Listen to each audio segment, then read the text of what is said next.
வணக்கம் நண்பர்களே. ஒரு 3 நாளைக்கு முன்னாடி நம்ம சேனலில் வீடியோவில் ஒரு விஷயம் சொல்லியிருந்தேன். உத்தரப்பிரதேச அரசாங்கம் செய்தித்தாள் வாசிப்பை கட்டாயப்படுத்தியிருக்காங்க. தொடக்கப்பள்ளியிலேருந்து மேல்நிலை பள்ளி வரைக்கும் செய்தித்தாளை கட்டாயமாக வாசிக்கணும் மாணவர்கள் அப்படின்னு யோகி முடிவெடுத்திருக்காரு. 2 காரணம். முதல் காரணம், செய்தித்தாள்களை வாசிக்கும் போது அரசியல் அறிவு பெருகும், 1. 2வது, வாசிப்பு திறன் அதிகமாகும்.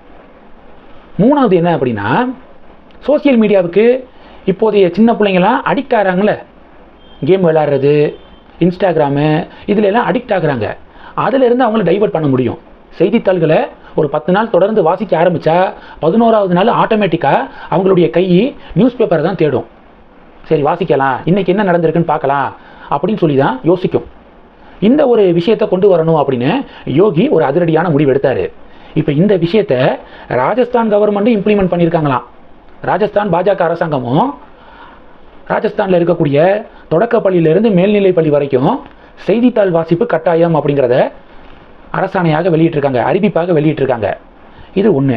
2வது டாபிக் என்ன பார்க்க போகிறோம். எடப்பாடி பழனிசாமி அவர்கள் இன்னைக்கு டெல்லி பயணம் மேற்கொள்கிறாரு. ஹோம் மினிஸ்டர் அமித்ஷா அவர்களை சந்திக்கிறார் அப்படிங்கிற அப்டேட்டை பார்க்க முடியுது. இப்போ தான் ஹோம் மினிஸ்டர் தமிழகம் வந்துட்டு போனார். இபிஎஸ் சேலம் பிரச்சாரத்தை கேன்சல் பண்ணிவிட்டு ஹோம் மினிஸ்டர் அமித்ஷா அவர்களை திருச்சி இல்லை புதுக்கோட்டையில் சந்தித்து ஆலோசனை நடத்தியிருக்கலாம்.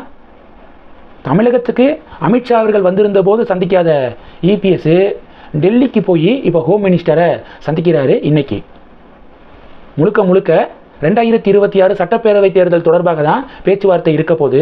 தொகுதி பங்கீடு, அதிமுக பாஜக இடையேயான தொகுதி பங்கீடு, கூட்டணிக்குள்ள டிடிவி தினகரன், ஓபிஎஸ் இவங்களை சேர்ப்பது தொடர்பாக ஆலோசனை நடக்கும் அப்படின்னு எதிர்பார்க்கப்படுது.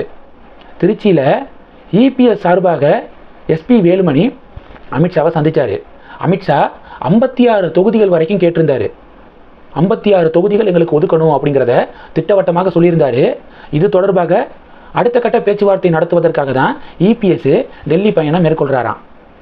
பாஜக தொண்டர்கள் நம்பிக்கை தெரிவிக்கிறாங்க, அமித்ஷாவும் அண்ணாமலையும் டீசெண்டான நல்ல எண்ணிக்கையில் தொகுதிகளை கேட்டு பெறுவாங்க.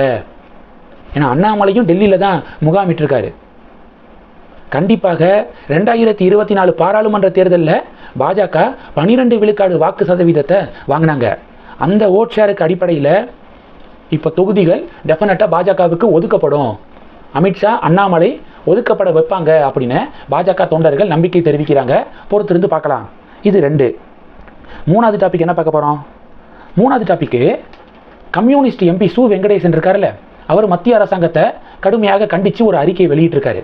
காரணம் என்ன தெரியுமா, வர 15ஆம் தேதி லக்னோவில் union bank of India managers meeting வந்து நடக்குதான், ஆய்வு கூட்டம் நடக்குதான். இந்த சர்க்குலருக்கு சு வெங்கடேசன் என்ன சொல்லியிருக்காருன்னா, 15ஆம் தேதி பொங்கல் பண்டிகை, அது எப்படி பொங்கல் பண்டிகை அன்னைக்கு லக்னோவில் இந்த மீட்டிங்கை வைக்கலாம் அப்படின்னு சொல்லி சு வெங்கடேசன் கொந்தளிச்சிருக்காரு. கொஞ்சமாச்சும் லாஜிக் இருக்கா? மாணவ மாணவிகளுக்கு ஏதாவது சென்ட்ரல் எக்ஸாமினேஷன் பொங்கல் பண்டிகையில் நடத்தப்படுது அப்படின்னா எதிர்த்து குரல் கொடுக்கலாம். Branch managers, union bank of India தமிழகத்தில் எவ்வளவு பிரான்ச்சஸ் இருக்குது? மிஞ்சி போனால் 100 பிரான்ச் மேனேஜர்ஸ் இருப்பாங்க. அந்த 100 பேர் லக்னோவில் ஆய்வு கூட்டத்துக்காக மீட்டிங்காக போனால் என்ன ஆக போகுது? இதில் இல்லாமல் அரசியல் பண்ணுறது அப்படின்னு சொல்லி சு வெங்கடேசனுக்கு இப்போ எதிர்ப்புகள் குவிந்து வருது சோசியல் மீடியாவில். குறிப்பாக பாஜக சு வெங்கடேசனுக்கு இதுதான் வேலை. சொத்து வரி உயர்வு, கரண்ட் பில்லு உயர்வு, இதுக்கு எதிராகலாம் குரல் கொடுக்க மாட்டார் சு வெங்கடேசன். மதுரை மாநகராட்சி இந்தியாவிலேயே அசுத்தமான நகரங்கள் பட்டியலில் நம்பர் 1 இடம் பிடிச்சிருக்கு. அதுக்கெல்லாம் எந்த நடவடிக்கையும் எடுக்கிற மாதிரி தெரியலை. லக்னோவில் union bank of India branch managers மீட்டிங்கை ஏற்பாடு பண்ணால் அது எப்படி ஏற்பாடு பண்ணலாம் 15ஆம் தேதி பொங்கல் அன்னைக்கு அப்படின்னு சம்மந்தமே இல்லாமல் ஆஜராகி குரல் கொடுத்துருக்காரு அப்படின்னு சு வெங்கடேசனுக்கு எதிர்ப்புகள் குவிந்து வருது. இது 3. 4வது டாபிக்கு, பிரகாஷ்ராஜ் இருக்கார்ல, அவர் பாஜக want to vibe out Muslims tribal people அப்படிங்கிற வார்த்தையை சமீபத்தில் பதிவு பண்ணியிருக்காரு. எப்படிப்பட்ட தவறான ஒரு வார்த்தை! ஏன் பிரகாஷ்ராஜ் மேலே இப்போ வரைக்கும் ஆக்ஷன் எடுக்கப்படலை? இந்தியாவில் எத்தனை மாநிலங்களில் பாஜக ஆட்சியில் இருக்குது? இப்படிப்பட்ட ஒரு தவறான பிரச்சாரத்தை பிரகாஷ்ராஜ் பண்ணிக்கிருக்காரு.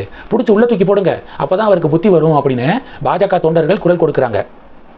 இந்த டாபிக்ஸ் எல்லாத்தையும் பற்றி உங்களுடைய பார்வைகளை மறக்காமல் கமெண்ட் பண்ணுங்கள். தொடர்ந்து கணக்கில் இருங்க. அடுத்தடுத்து நிறையா பதிவுகளை பார்க்க போகிறோம். நன்றி.